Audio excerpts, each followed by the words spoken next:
ಆತ್ಮ ಬಂಧುಗಳೇ, ಹಲವಾರು ಚಿಕಿತ್ಸಾ ಪದ್ಧತಿಗಳಿದೆ ನಮ್ಮ ಆ ದೇಶದಲ್ಲಿ. ಹಾಗೆ ಆರೋಗ್ಯವನ್ನ ಸರಿಪಡಿಸ್ಕೊಳ್ಬೇಕು ಅನ್ನೋದಾದ್ರೆ ಯಾವ ರೀತಿಯ ಚಿಕಿತ್ಸೆಯನ್ನು ಬೇಕಾದ್ರೂ ನಾವು ಅಳವಡಿಸ್ಕೊಳ್ಬಹುದು. ಆದ್ರೆ ನಮ್ಮ ಭಾರತೀಯ ವೈದ್ಯ ಪದ್ಧತಿಗಳಲ್ಲಿ ಹಲವಾರು ರೀತಿಯ ವೈದ್ಯ ಪದ್ಧತಿಗಳು, ಸಿದ್ಧ, ಯುನಾನಿ, ಆಯುರ್ವೇದ, ಹೋಮಿಯೋಪತಿ, ಹಲವಾರು ರೀತಿಯ ವೈದ್ಯ ಪದ್ಧತಿಗಳಿದೆ. ಅಲೋಪತಿ ಇದೆ. ಅದರದ್ದೇ ಆದ ಒಂದು ಗುಣ ವೈಶಿಷ್ಟ್ಯಗಳಿವೆ. ಆದ್ರೆ ನಾವು ಪ್ರಾಚೀನ ಕಾಲದಿಂದ ತಪಸ್ವಿಗಳಾಗ್ಲಿ, ಹಿಮಾಲಯದಲ್ಲಿ ಯೋಗ ಗುರುಗಳಂತವ್ರು ಅಭ್ಯಾಸ ಮಾಡ್ತಾ ಇದ್ದ ಸಿದ್ಧಿ ಪುರುಷರು ಅಂತ ಹೇಳ್ಬೋದು. ಅವರು ಪ್ರಾಕ್ಟೀಸ್ ಮಾಡ್ತಾ ಇದ್ದಂತದ್ದು ಮುದ್ರೆಗಳು, ಮತ್ತೆ ಆಕ್ಯುಪ್ರೆಷರ್ ಪಾಯಿಂಟ್ಸ್ಗಳು, ಮತ್ತೆ ಮನೆಮದ್ದು ವಿಭಾಗದಲ್ಲಿ ಬಂದಾಗ ನಾವು ಅನೇಕ ವಿಧದ ಕಾಯಿಲೆಗಳಿಗೆ ನಮ್ಮ ಮನೆಯಲ್ಲೇ ಇರುವಂತಹ ಹಲವಾರು ಔಷಧಿಯುಕ್ತ ಪದಾರ್ಥಗಳನ್ನ ಉಪಯೋಗಿಸಿ ಹೇಗೆ ನಾವು ಆರೋಗ್ಯವನ್ನ ಸರಿಪಡಿಸ್ಕೊಳ್ಬಹುದು ಆದಂತಹ ಅನೇಕ ವಿಚಾರಗಳಿದೆ. ಅದಕ್ಕೆ ಮುಂಚೂಣಿಯಾಗಿ ನಮ್ಮ ಫೌಂಡೇಶನ್ ಇಂದ ಅದಕ್ಕೆ ಮಹತ್ವವನ್ನ ಕೊಡ್ಲಾಗ್ತಾ ಇದೆ. ಅದರ ಪ್ರಕಾರವಾಗಿ ಸಮಗ್ರ ಸ್ವಾಸ್ಥ್ಯ ಕಾರ್ಯಕ್ರಮ ಅನ್ನೋಂಥದ್ದನ್ನ ಹಮ್ಮಿಕೊಳ್ತಾ ಇದ್ದೇವೆ. ಸೊ ಹಾಗಾಗಿ ಪ್ರತಿ ಶನಿವಾರ ಫ್ರೀ ಮೆಡಿಕಲ್ ಕ್ಯಾಂಪ್ ಅಂತ ಒಂದಿದೆ.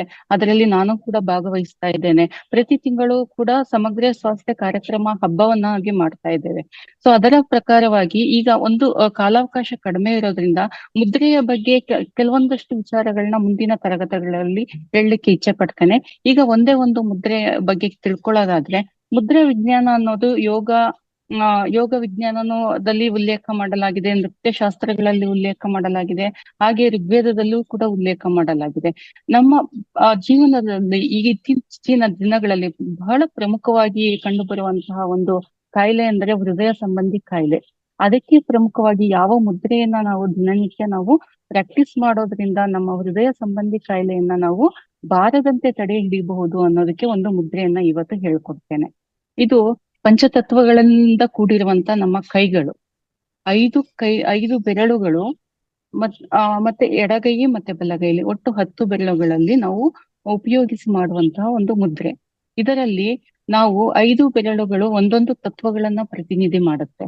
ಪೃಥ್ವಿ ತತ್ವ, ಭೂಮಿ ತತ್ವ, ಜಲ ತತ್ವ, ಅಗ್ನಿ ತತ್ವ, ವಾಯು ತತ್ವ, ಆಕಾಶ ತತ್ವ. ಇದಷ್ಟಕ್ಕೆ ಇವತ್ತು ತಿಳ್ಕೊಳ್ಳಿ ಸಾಕು. ಇದನ್ನ ಉಪಯೋಗಿಸಿ 5 ಬೆರಳುಗಳನ್ನ ಉಪಯೋಗಿಸಿ ಹೇಗೆ ನಾವು ಹೃದಯ ಮುದ್ರೆ ಅನ್ನೋದನ್ನ ಮಾಡಬಹುದು ಅಂತ ಹೇಳ್ಕೊಡ್ತೇನೆ. ಈ ಅಗ್ನಿ ತತ್ವದ ಹೆಬ್ಬೆರಳಿಗೆ ಬುಡಕ್ಕೆ ಇದು ತೋರು ಬೆರಳನ್ನ ಇಲ್ಲಿ ಕೂಡಿಸ್.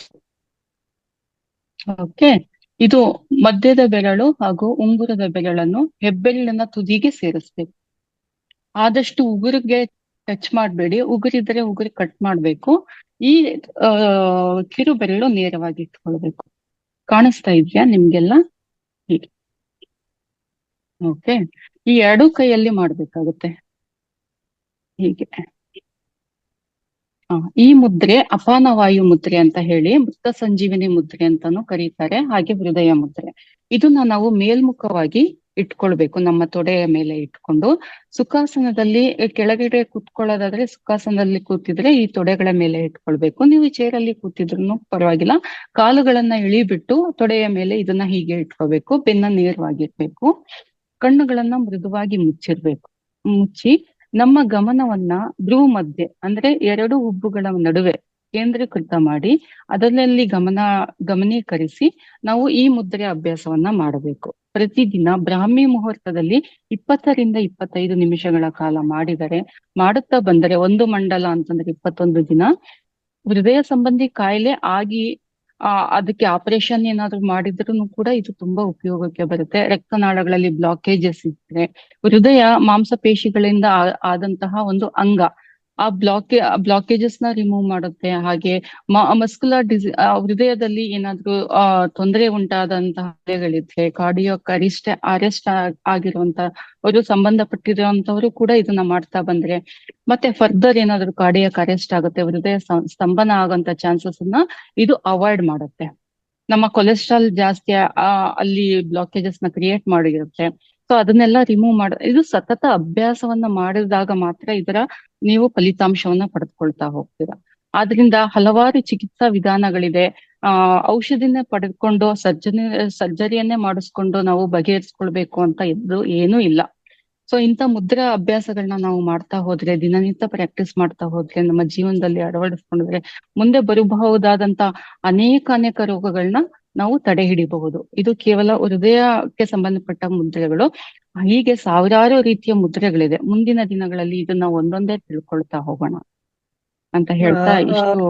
ಶ್ವೇತಾ ಮೇಡಮ್, ಇನ್ನೊಂದ್ಸರಿ ಮುದ್ರೆನ ತೋರ್ಸ್ಲಿಕ್ಕಾಗತ್ತಾ? ಇನ್ನೊಂದ್ಸರಿ ತೋರ್ಸಿ. ಎಸ್, ಇದು ಅಗ್ನಿ ತತ್ವ. ಹೆಬ್ಬೆರಳು ತೋರು ಬೆರಳು ಟಚ್ ಆಗ್ಬೇಕು, ಸಾರಿ ಬುಡಕ್ಕೆ ಬರ್ಬೇಕು. ತೋರು ಬೆರಳು ಹೆಬ್ಬೆರಳಿನ ಬುಡಕ್ಕೆ ಬರ್ಬೇಕು.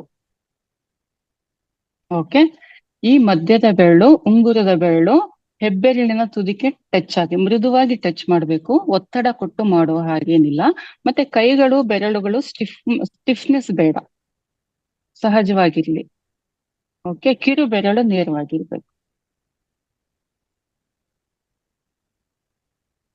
ಓಕೆ, ಇದನ್ನ ಎರಡು ಕೈಯಲ್ಲಿ ಮಾಡಬೇಕು. ಅರ್ಥ ಆಯ್ತು ಅಂತ ಅನ್ಕೊಳ್ತೀನಿ. ಎಲ್ಲರಿಗೂ ಗೊತ್ತಾಗಿದೆ ಅಂತ ಅನ್ಕೊಳ್ತೀನಿ. ಗೊತ್ತಾಗಿದೆ ಮೇಡಮ್. ಥ್ಯಾಂಕ್ ಯು ನಿಮ್ಗೆ. ಯಾವುದೇ ಕನ್ಫ್ಯೂಷನ್ಸ್ ಇಲ್ಲ. ಮುಂದೆ ಏನಾದ್ರು ಬೇಕಿದ್ರೆ ನಾಳೆ ಬೇಕಾದ್ರೆ ಇನ್ನು ಮತ್ತೊಮ್ಮೆ ತೋರಿಸಿ.